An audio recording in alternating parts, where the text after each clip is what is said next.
Today we will learn about user defined function and built in function. अब तक हम सब क्या सीखे हैं? अब तक हम सब बिल्ट इन फंक्शन के बारे में सीखे हैं। ठीक है, बिल्ट इन फंक्शन का मतलब होता है वो फंक्शन जो पहले से प्रोग्राम में डिफाइंड है। ठीक है, पहले इसे प्रोग्राम में दिया हुआ है, उसको अपने से डिजाइन नहीं करना पड़ता है। ठीक है, जैसे ये मेन फंक्शन एक बिल्ट इन फंक्शन है। ठीक है, तो जैसे प्रिंटफ फंक्शन ये भी बिल्ट इन फंक्शन है, स्कैनफ फंक्शन ये भी बिल्ट इन फंक्शन है। ओके, तो देखो अभी देखते हैं मेन फंक्शन है कैसा, या तो फंक्शन दिखता कैसा है। ठीक है, तो देखो अ, तो क्या है, आई एंड इंट है, फिर मेन है, फिर पैरेंथेसिस है। ठीक है, दो करली ब्रेसेस है और रिटर्न जीरो है।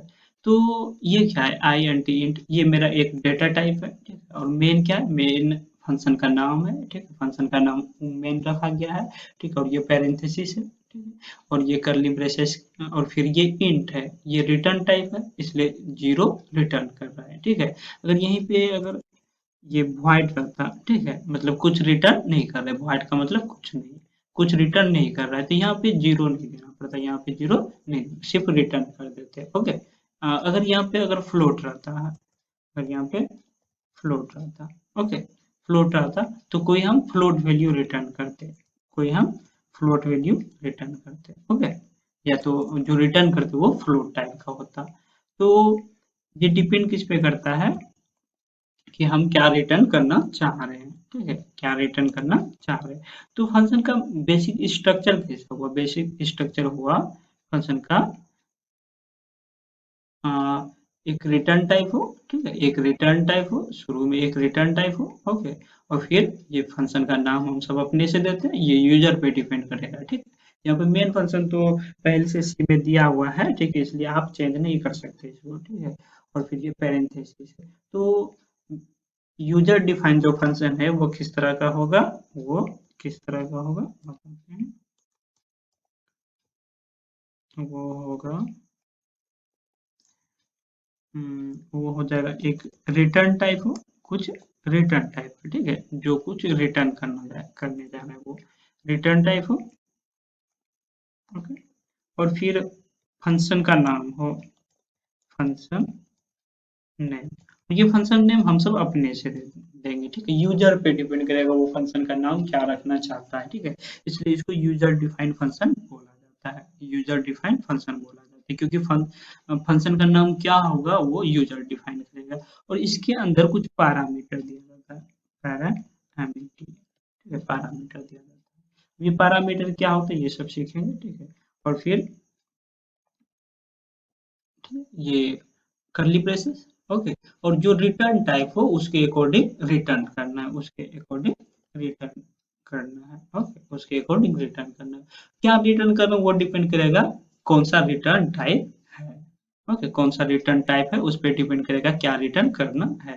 तो ये हो गया मतलब फंक्शन का लेआउट, फंक्शन फंक्शन का डिजाइन कैसे होगा, एक रिटर्न टाइप होगा, शुरू में रिटर्न टाइप। ठीक है, फिर फंक्शन का नाम, फिर पैरामीटर, पैरामीटर नहीं भी दे सकते, जैसे यहाँ पे कोई पैरामीटर नहीं है तो कुछ नहीं है तो void है। ठीक है, तो void लिख लिख भी सकते, नहीं भी लिख सकते, कोई दिक्कत नहीं है। ठीक है, बट अगर कोई पैरामीटर है जैसे इंटेजर पास कर रहे, ठीक है, तो हम इंट ए या कुछ जो भी हो वो उसके अकॉर्डिंग देखेंगे। ठीक है, तो मेन क्या हुआ, मेन एक रिटर्न टाइप है, फिर फंक्शन का नाम जो हम सब अपने से देते हैं। ठीक है, और पैरामीटर कुछ पास करते हैं। ओके, तो और यूजर डिफाइंड फंक्शन का क्या यूज होता है तो हम सब सीखेंगे इसके बारे में।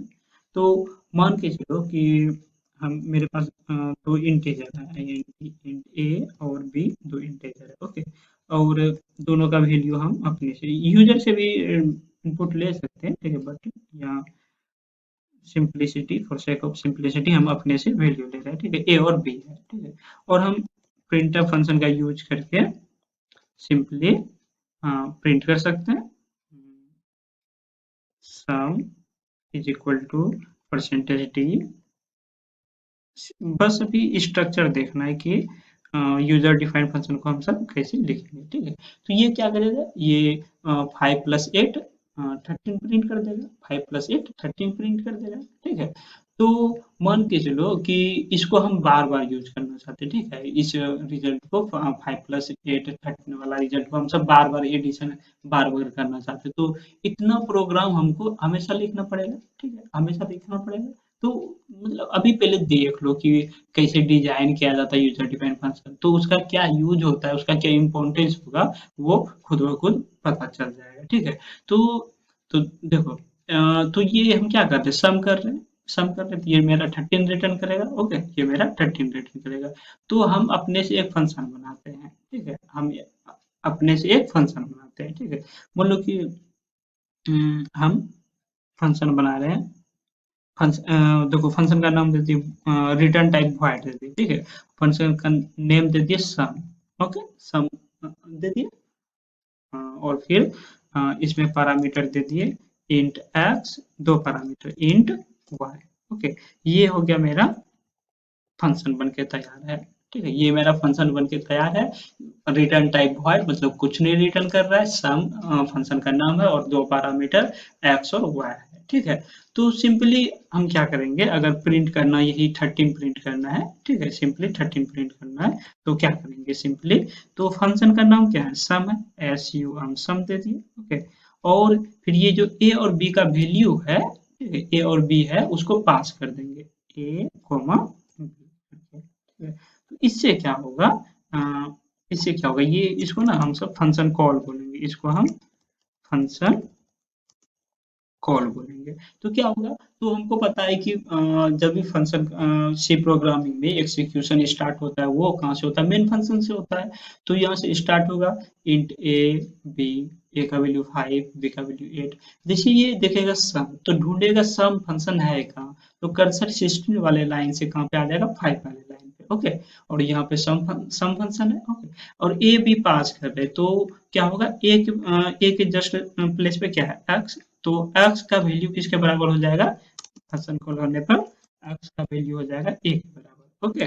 और उसी तरह y का वैल्यू किसके बराबर हो जाएगा, b के बराबर होगा। अगर हम x y को चेंज कर देंगे ना, यहाँ पे ऐसे y और फिर यहाँ पे x है, ठीक है, तो वैल्यू चेंज हो जाएगा, ठीक है, y में a का वैल्यू हो जाएगा, उसमें x में वो चेंज करने पे वैल्यू चेंज मतलब करस्पॉन्डिंग लेगा, ए फर्स्ट वाले पे कोमा फिर बी इसमें, ओके, ऐसा कुछ ऐसा होगा, ठीक है। और अब इस फंक्शन के अंदर में हम प्रिंट एफ फंक्शन लगा देते हैं, print F sum is equal to percentage D, okay, percentage D, और फिर एक्स प्लस वाई, ठीक है, ए प्लस बी नहीं है, एक्स प्लस वाई, क्योंकि ए प्लस बी लिखोगे तो एरर बता देगा, क्यों एरर बताएगा, क्योंकि ये वाला फंक्शन तो जान नहीं रहा कि ए है क्या बी क्या है, ठीक है। तो बट पास कैसे होगा, यहाँ से एक्स का वैल्यू ए, वाई का वैल्यू बी, ठीक है, ये हो गया। और हम सब क्या कर देते हैं, रिटर्न कर देते हैं। रिटर्न तो कुछ करना नहीं, क्योंकि ये मेरा वॉइड टाइप है, ये मेरा वॉइड टाइप है। तो इसको क्या करते हैं, हम रन करके देखते हैं, इसको हम रन करके देखते हैं, ठीक है, रन करके देखते हैं क्या होता है।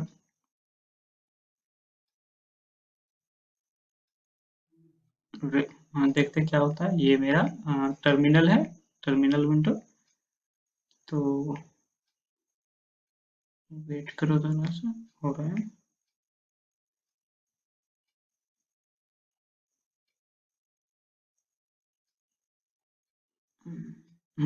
Sum is equal to 13 print हो गया, sum is equal to 13 print हो गया, okay, sum is equal to 13 print हो गया। अब क्या करते हैं, अब हम इसको कमेंट कर देते हैं, इसको कमेंट कर देते हैं, ठीक है, और इसको अनकमेंट करते हैं, इसको अनकमेंट करते हैं। तो अब क्या होगा, तो अब देखो सम सम ये तो अनकमेंट कर दिए, सॉरी कमेंट कर दिए, तो ये तो कंपाइलर पढ़ेगा नहीं, तो फंक्शन कॉल होगा नहीं। तो अब इसको हम फिर से रन कर रहे हैं। तो इस केस में भी सम इक्वल टू 13 हो गया, सम इक्वल टू 13 हो गया। तो देख क्या देखे, दोनों से रिजल्ट मेरा क्या आया, सेम आया, 13 रिजल्ट आया, ठीक है, दोनों से 13 ही रिजल्ट आया, ओके। तो इससे क्या हो गया, यही हुआ मेरा यूजर डिफाइन फंक्शन, मतलब यूजर अपने तरीके से फंक्शन को डिफाइन किया है, फंक्शन किस तरह का होगा, ओके, यूजर अपने से फंक्शन को डिफाइन किया है, ओके। तो ये हो गया मेरा यूजर डिफाइंड फंक्शन, नहीं।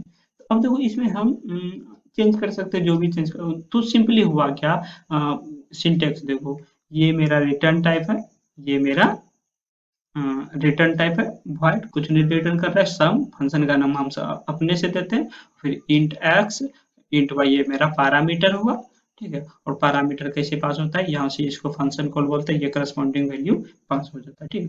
अब देखो क्या करते हैं, इसको ना हम जरूरी है मेन फंक्शन के ये ऊपर में ही हो, तो ये मे बी हम तो नीचे में भी डिफाइन कर सकते हैं, नीचे में भी डिफाइन कर सकते हैं, ठीक है, नीचे में भी डिफाइन कर सकते हैं, और इसको हम कमेंट कर देते हैं, ठीक है, और इसको हम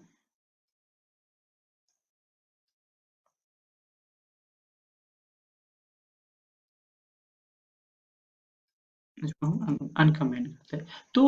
तो यहाँ पे क्या होगा, यहाँ पे क्या होगा, देखो कंपाइलर मेन फंक्शन से शुरू करेगा, ठीक है, और फिर यहाँ पे सम देखेगा, तो अब ये नहीं होगा कि डायरेक्ट यहाँ पे आ जाएगा, क्यों नहीं आएगा, क्योंकि इसके पहले हम बताए नहीं कि सम है क्या, ठीक है, सम है क्या, तो क्या करना पड़ेगा, तो हमको ये जो है, ठीक है, यहाँ पे लिखना पड़ेगा ऐसे करके, ठीक है, मेन में लिखना पड़ेगा, सॉरी, हम्म, ये लिखना पड़ेगा, ठीक है, ये लिखना पड़ेगा, इसको हम सब बोलते हैं प्रोटोटाइप डिक्लेरेशन, ठीक है, प्रोटोटाइप डिक्लेरेशन। तो इससे क्या होगा, इससे कंपाइलर को पता चल जाएगा सम एक फंक्शन है, ठीक है, तो फिर ये एरर नहीं देगा, ओके, फिर ये एरर नहीं देगा। चलो देखते हैं इसको रन करके हम।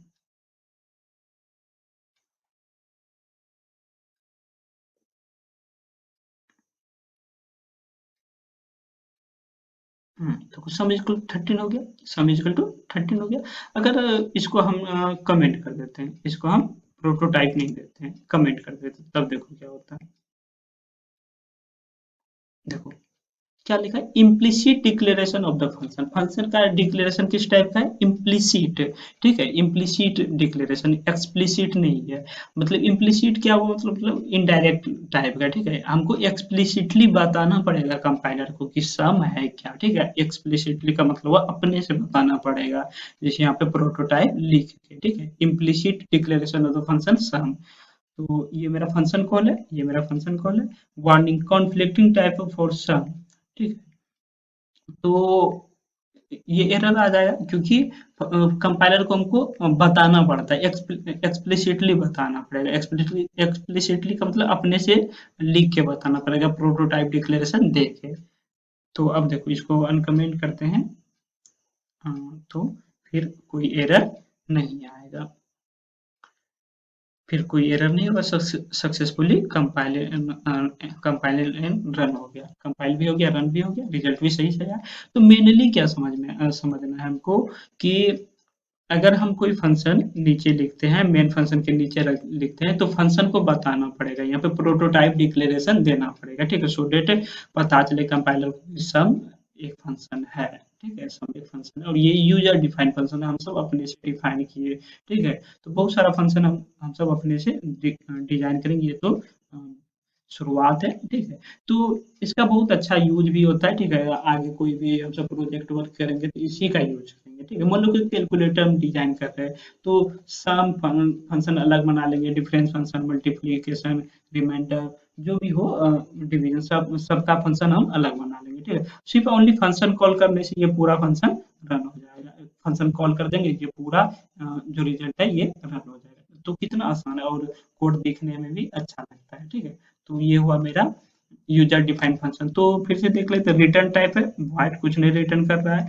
सम फंक्शन का नाम है, अंदर में पैरामीटर, और यहाँ पे अपना जो भी स्टेटमेंट लिख सकते हैं, ठीक है, इंस्ट्रक्शन जो भी लिख सकते हैं, ये हुआ मेरा यूजर डिफाइंड फंक्शन। तो रिटर्न, अगर कुछ रिटर्न करना है, यहाँ पे इंट है, अगर यहाँ पे इंट होगा, तो इसके बारे में भी देखेंगे, तो इंट होगा तो यहाँ से कुछ रिटर्न करेगा वैल्यू, ओके, यहाँ से कुछ रिटर्न करेगा वैल्यू, ये हो गया मेरा यूजर डिफाइंड फंक्शन, ओके, तो नेक्स्ट वीडियो में और इसके बारे में अच्छे से सीखेंगे।